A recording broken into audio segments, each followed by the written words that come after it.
Nick Kypreos here for the Real Kyper at Noon show, coming to you from the Finger Lakes in New York State. Yes, I'm on the road, no RV like Doug Maclean, but I'm trying to get home. That's the key today, July 5th, a big day in Ontario, Canada. I can cross over the border without being quarantined like my good friend, Doug Maclean. Mac, you're not in quarantine anymore. I'm trying to avoid it here. The Montreal Canadiens are trying to avoid it being swept in the series. Can we all hang on another day? That's the question. Quarantine has been the name of the playoffs. I've been in quarantine. Ducharme's been in quarantine. The GM, McCrimmon, has been in quarantine. And the Montreal Canadiens, well, they could quarantine if starting tomorrow if they don't finish up a little stronger. They got to have a bigger game tonight. So quarantine has been great that you're going to be allowed back in your country. I think Isn't it's that terrific. Nice? It's really big of Justin to let you back into your own country. So I get to hang out here for a little while longer at a wonderful resort off the lake on July 4th weekend. I hope everybody had a good one. Jordan, how good was your July 4th weekend? Did you have a late night? Yeah, I was complaining about it pre-show, so you guys are chirping me a little bit. My neighbors were partying until past midnight last night, fireworking, playing music. I knew we had this early wake-up call. Right now it's 7:16 Mountain Standard Time, so, I'm struggling over here. Hey, Jordan, midnight? Are you a wimp or what? Come on, man. You party till 3 a.m.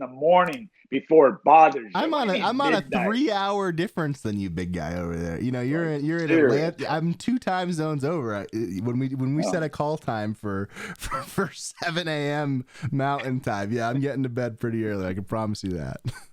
Mac, did the Montreal Canadiens get to bed early enough that they can extend this series? Just give me your overall feel before we get into any kind of game specifics or details.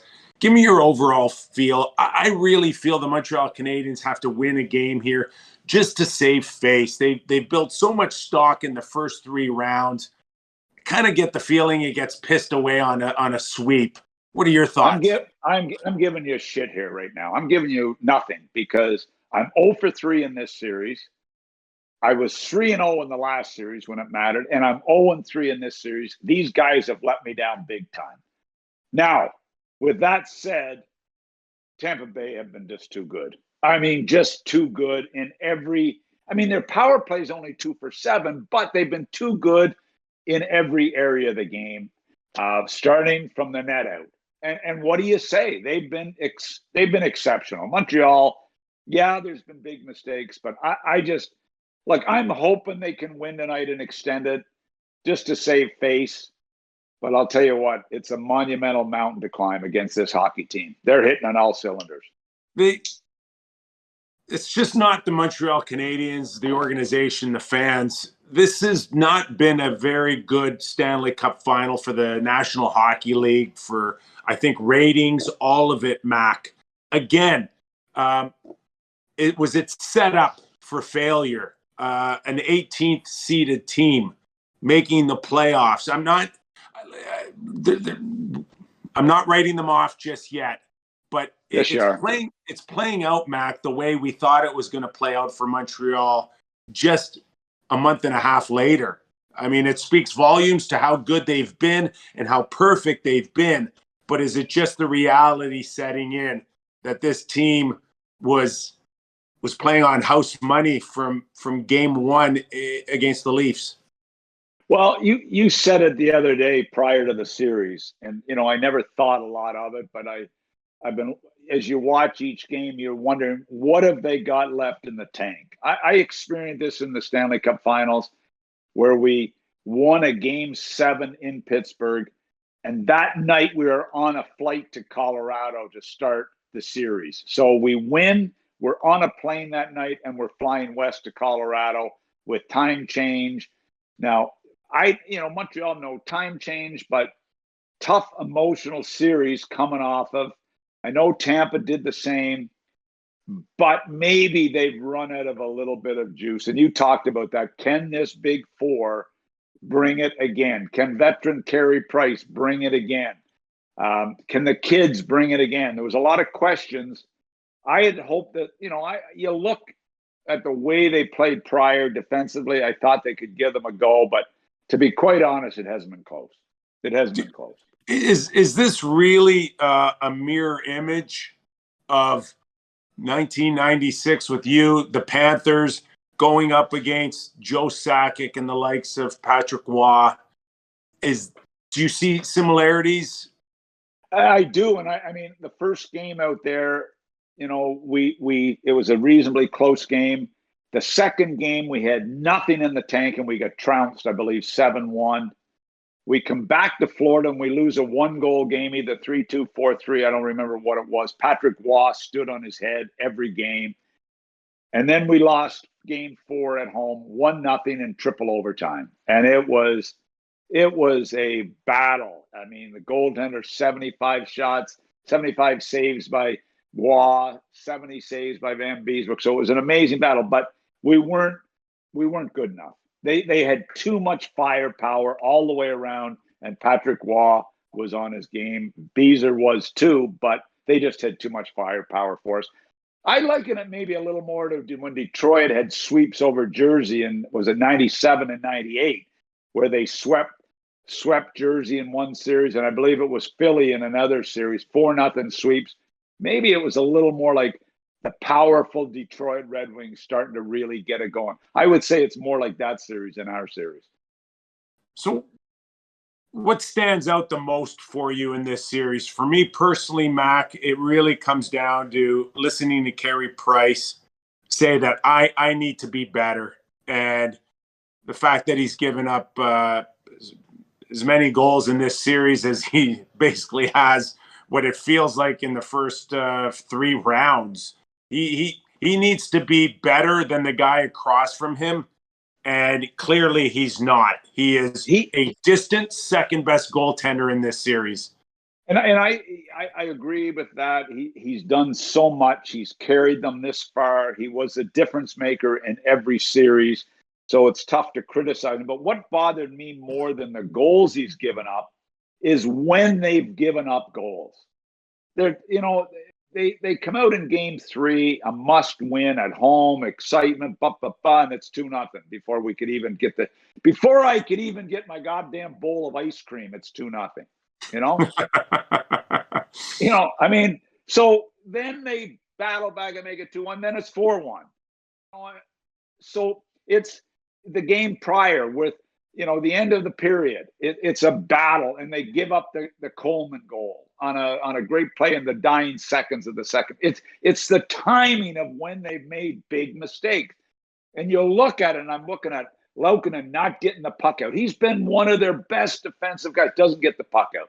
Anderson misses his check at the point on a rotation. I mean, it's not getting the puck deep. It's big mistakes, but they're happening every game. And it's costing them because this team is too good on the counterattack, and they capitalize because of their talent.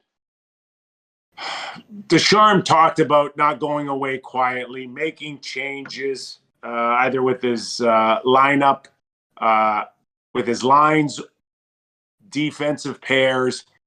A lot of play now in the last 24 hours about Romanov being out, Gustafsson, Mac, that's not NHL. Not only is that not NHL playoff defense, that's not even preseason NHL playoff defense. Gustafsson had a horrible night. Tyler Johnson, 1-on-4 scoring. Yeah.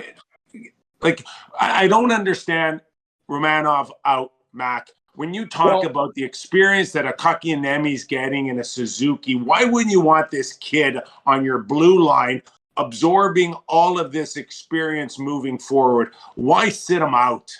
I think they believed they needed Gustafsson on the power play. And now with him going off the power play, according to practice yesterday, where that's all they worked on was their special teams, in particular the power play, with Petrie replacing him on the power play on that first unit, then you don't need Gustafsson, because that's the only reason he was there, in my opinion, was because of the power play. So, the power play is 1 for 6. They got to try something different. I'm going with the big body Romanov. I know he hasn't played, but he's big, he's strong, and they need some size, especially around the net. So I'm gonna. I know it's a lot to ask for Romanov as a rookie, essentially, but I'm taking a chance and I'm making a change. I'm going to make a change somehow, some way, to figure this out, and and then come back and figure out what he wants to do vis-a-vis matchups. The other day, Ducharme spent over an hour on the power play, Mac. I mean, we're talking about a power play that you're lucky if you get a couple of opportunities a game. And I'm not taking away the importance of a power play goal in the Stanley Cup final. But would you have put so much emphasis on just the power play in the last 48 hours? Yeah, I think it's important, and because he's been away from the team for an extended period of time, he wanted to get that sort of session in with himself involved. That's fine. But all I'm talking about prior to game one is puck management, and I mean smart with the puck. I mean, we've talked about it every game, and it hasn't changed. And the second thing I'm talking about is I'm going to try Vasilevskiy's helmet off tonight. You're buying into my theory. I'm buying into what you talked about a few days ago on the show. They have not bothered him at all. They haven't gone anywhere near him. They've tried around the paint. Price has had to fix his mask a half a dozen times in this series. And it's mostly from slap shots in the face, or then, where it's knocked it. But they have got to get to this guy, or they have no chance whatsoever. He has been that good, that focused. I don't know if they can, but I know one thing. If they don't bother Vasilevskiy tonight, they don't have a snowball's chance. We talked about points production with a consecutive goal scoring streak, but there's no question who the MVP is if Tampa Bay wins tonight. Is there? Well, Vasilevskiy to me has been the guy, but how close is Hedman with what he's done? I mean, I know you're a big fan of Fox in New York, but are you kidding me? Like, are you shitting me? I mean, come on. I mean, it makes no sense to me when I watch this guy play. Anyway, that's it for another story. Anyway, I just think Hedman's been a horse. Kucherov's been terrific. Like Kucherov's little chip on the way to the net the other day. Like, how many guys make that chip shot to basically end the game? Basically ended the game. When I found out that the score was 6-4, I was so pissed off at 4-1, I went to bed. And because of prostate challenges, at 4 a.m. I was using the bathroom, and I took my phone in and checked the score and saw it was 6-4. So, it ended it. So big plays by big people. Your big guys have come through, but I'm going to tell you something. And we've talked about this for a couple of years. And I'm not a GM anymore, so I can shoot my mouth off. But let me tell you something. If you don't have a great third line, time, you don't win in the playoffs. And everybody spends a ton of money at the top of the lineup. And all these teams, and you watch and tell me that Gord, Goudreau, and Coleman have not been as important as anybody other than Vasilevskiy in this series, and maybe Hedman. That line can play against anybody. I love what Cooper said. They take a gun to a knife fight. This line is tough to play against. And every year we see teams that win Stanley Cups have great third lines. And what do teams do around the National Hockey League? Spend all their money at the top and plug guys into the third line. Well, is it fair to call them a third line? They start games, play 18, 19 minutes. Matt, they aren't a third line. They are arguably switch uniforms tonight. Would they not be the number one line for the Montreal Canadiens? Oh, that's what I'm saying. I mean, but you've got to go points line is number one. Sorella's line without Killorn is not really the second line. They drop down. But the importance of these three guys is so critical. Now, yeah, they've got the cap of LTI to be able to have the third line and to have a Johnson on your fourth line. But I'm telling you something, when you're building your team, I said it for a couple of years in Toronto. I like Kerfoot as a player. Don't take him into war. Don't take him into these type of battles as your third line guy. I'm sorry. If you don't have a third line or a second and a half line this time of year, lights out. You got to have it, and it's really tough. Kotkaniemi, Paul Byron, and Josh Anderson, they were that line for the Montreal Canadiens going into the Stanley Cup final. They were, and they luckily, they've been able to get some guys at the top of the lineup playing above, which has really helped them. But it's not compared with Kotkaniemi's lack of experience. And look, the kid has been terrific. I full marks to him. Anderson's been good. They're just they don't play the same way, and they don't score the big goals in this series like the Gord line has. And we've been talking about Gord for how many years? How many years have we been talking about Gord? I mean, this guy comes in, and then the trade that Brisbois did to bring these two guys in at a critical time. They have changed. Embarrassed by Columbus a couple of years ago. They were beaten up by Columbus a couple of years ago. And this line did not allow Columbus to beat them up last year. It was a major swing in this organization, the building of this line. And that's how good they've been. Those two trades, the Goudreau-Coleman trade, put Steve Yzerman's work over the top. It did. And Brisbois deserves the credit for it. And you know what? We were all sitting there. What do you mean? You're giving up a first-round pick? Are you serious? You're giving up young Foot? Are you serious?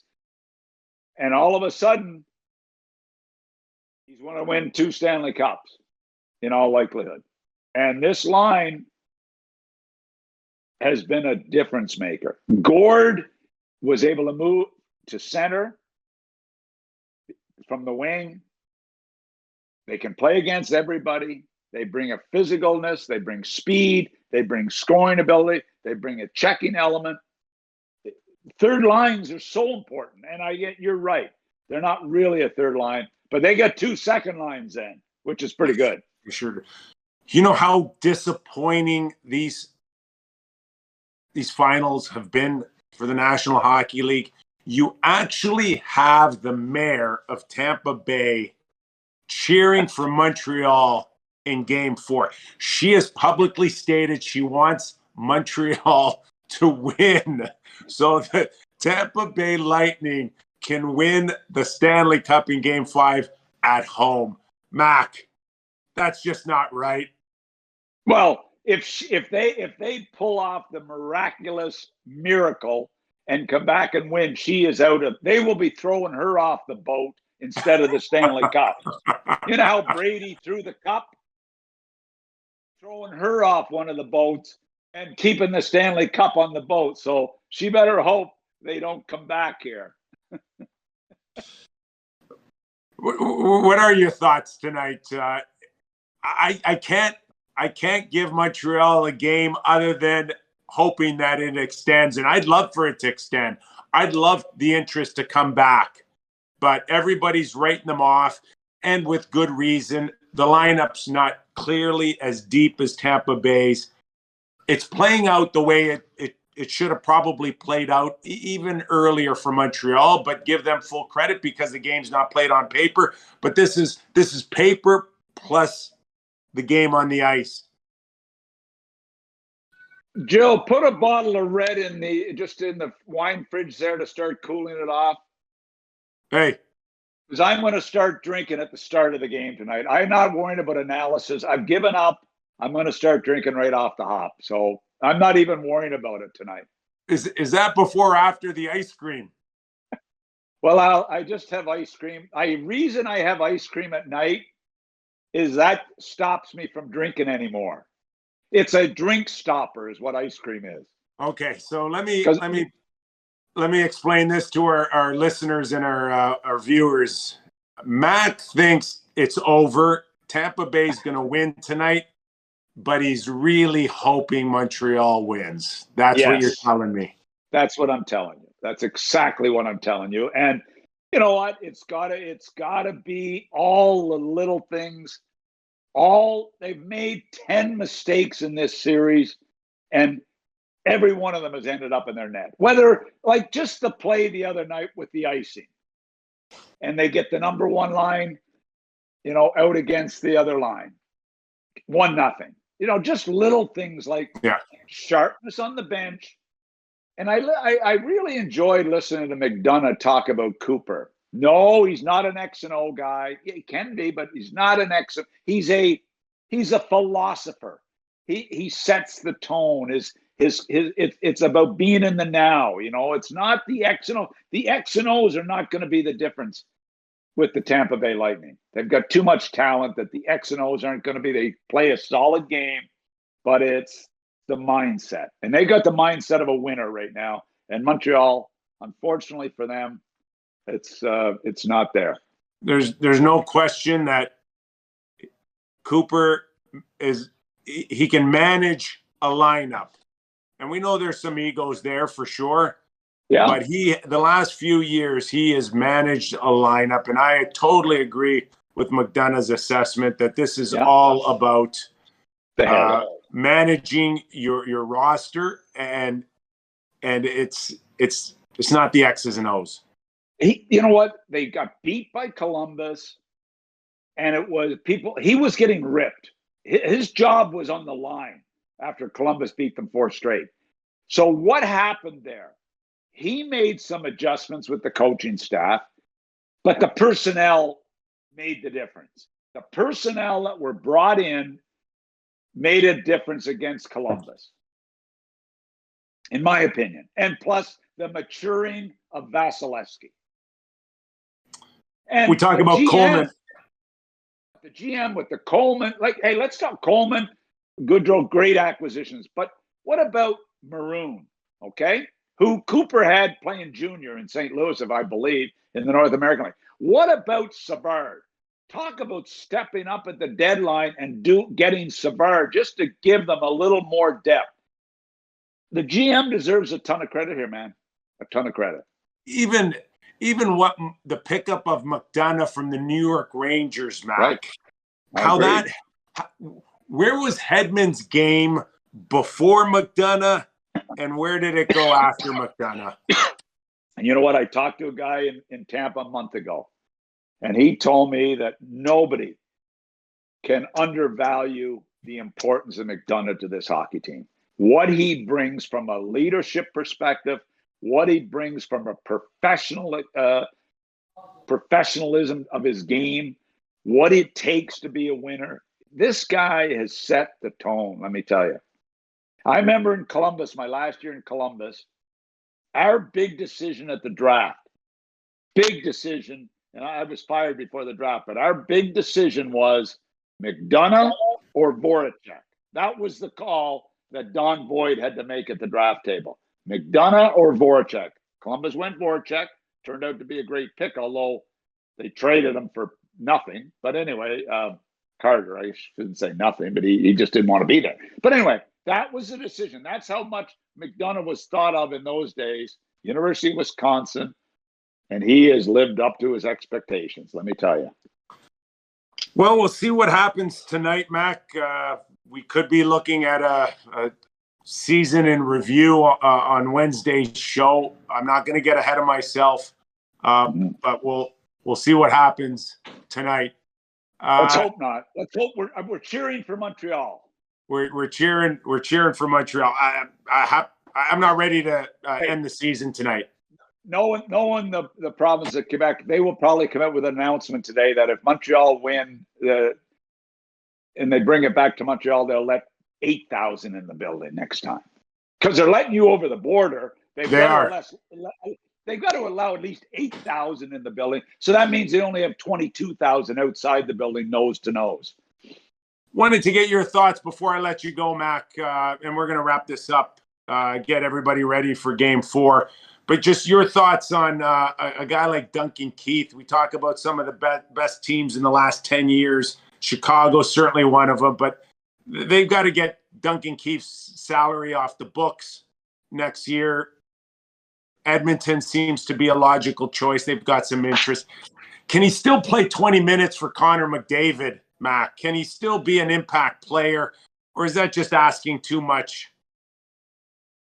I think, look, his salary drops down dramatically, so he's $1.5 million player, which is attractive to some lesser teams, not the Oilers in particular. But I think they need help on their back end. He's still good enough to be a number 4 guy for me, a number 4 guy with tremendous character and a winner. And I mean, the interesting thing is Chicago. Are they going to make a big push for Seth Jones? You've talked about that. You believe that. Does Caleb Jones go in the deal for Keith? Does that entice Seth Jones to sign long-term in Chicago? Is there some little game we're missing? I remember Brian Burke when he acquired Robbie Niedermeyer, and I was so pissed off at the time. I was offered Mike Sillinger to Craig Button for Robbie Niedermeyer because I wanted him in Columbus, and he moved him to Berkey. I was so disappointed because I was wanting to get Robbie Niedermeyer so then we could take a push for Scott. And I missed the boat on that. Berkey beat me to it. And is that a little bit in play here with Caleb and Seth and Keith going? I think Keith, look, Klefbom, there's word that he may not play again. Like, this defense needs some stability. Can Keith bring enough of that? I think he's a number 4 guy. But you love him. No, I heard the same thing about Klefbom, that unfortunately, this shoulder injury could be something that he can never recover from. So it sounds like tough decisions coming down the pike for Klefbom. But they're going to need something. I love the presence that a Duncan Keith can bring to that dressing room and alleviate some of that leadership role for a guy like Connor McDavid. I think it would be huge. All right, we'll keep an eye on that. No question that Duncan Keith's days are over in Chicago. It's just a matter of where he ends up. Mac, on a sadder note, we do hear news out of the Columbus Blue Jackets that they've lost a top prospect goalie. An unfortunate accident in the last, 24, 36 hours, Mac. What do you know and what can you tell us? Just devastating news. Kid Lennox, the goaltender from Cleveland Monsters, the American Hockey League, who really they had penciled in to be the backup this year. They were worried about Seattle maybe taking the expansion out. Devastating news. 24-year-old died yesterday. Nobody really has too many details yet. But this is a kid fans may remember. He's the guy in Latvia that shut out Team Canada at the World Championships this year, 1-0 in that game, and looked like he was going to be a top young goaltender. Devastating news. Obviously, sympathy to the family, sympathy to the Blue Jackets family. Devastating news. Our condolences all the way around from the organization to the family, Mac. But man, oh man, I know this is an organization that's near and dear to your heart for obvious reasons, but they've got to catch a break here. There's got to be a way to kind of turn this energy around for this organization because, as you said on many times, this is a great place to play. Yeah, it's really sad, and you know what? It you hope that it's going to turn now. That this is. I mean, Seth Jones leaving and wanting to leave is one thing. This is tragic, and this is, this sets you on your heels. I mean, I remember being in Columbus when the little girl Brittany Cecil was killed with a puck, and I'm thinking, oh, this can't happen. What is going on? But it just seems like it's the franchise has had to take a lot of hits. So let's hope. But anyway, it is a sad day for the Blue Jackets and the Blue Jacket family, and obviously this young player's family. Tough. This was and that led to the mesh going all the way around the back of the glass. So that, at least it led to making sure that accident never happened again, didn't it, Mac? I remember I phoned the father of she died at 5:30 on a Sunday night. I got a call from my PR people telling me it happened. I phoned the family that night. I got the dad on the phone and just, apologizing, talking. And I said, is there anything I can do for the family? He said, this is what he said to me. Yeah, there's something you can do. Get nets up. That's what he said to me on the phone when his 13-year-old daughter had passed that afternoon. And you know what? The league stepped up, and it's amazing how quick it happened. And Brittany Cecil, that's the one thing I'll never forget, going to that funeral in Dayton, Ohio, and I'm sitting there at a funeral of a 13-year-old kid who was killed by a puck at one of our games. It was a devastating time. So, it's always tragic when you lose, somebody close to your team and organization. Our thoughts and prayers to the family and the Columbus Blue Jacket organization. All right, Mac, just on a final thought here. Gallagher said that they're not done yet. We expect the best effort tonight out of Montreal, at least one that'll give them a chance to stay in the hockey game through 60 minutes. Okay, I'm going to play golf today. I haven't played in almost 5 weeks because of my vertigo. I'm going to play today. If I have a 50 on the front nine, I'm quitting and coming home. So that's Montreal. If they have a 50 on the front nine, they're done. Is down 2-0 a 50 in the front nine? 3-0 is, oh yeah. You're down. If you're down 2-0 like they were last time, that's a 51 at least with a couple of with a couple of mulligans. Well, we're glad that your vertigo seems to be lightening up. I think the acupuncture in the big toe is the key in all of this. And they Canadiens may need a little acupuncture in their ass to win tonight. Maybe that'll be their off-season training then. All right, Mac. Thanks for the effort. Glad to have been able to bring this show to you on the road. I'm going to try and attempt to cross the border today without quarantine, Mac. Keep your fingers crossed for me, and we'll keep the fingers crossed for the Montreal Canadiens fans who need a win tonight, Mac, to salvage what has really gone on in the last 5-6 weeks. Make sure you do what I did when I brought the 80 cigars across the border. Jill had 40 in her car, and I had 40 in the RV, and I had 40 in mine. You're allowed 50 each, so make sure you don't mess with customs. Hide the cheap booze. Hide the cheap booze. How many bags from Target are you allowed over the border? That's what I want to know. Wear as much as you can. All right. Doug Maclean, everybody out of PEI, Nick Kypreos in the Finger Lakes on my way back to Canada. We'll see what happens this week, whether or not Wednesday we're talking about a recap show or possibly previewing Game 5. Nick Kypreos on the road. Thanks for watching. Thanks for listening. Jordan, great effort as always. Enjoy watching Game 4 tonight.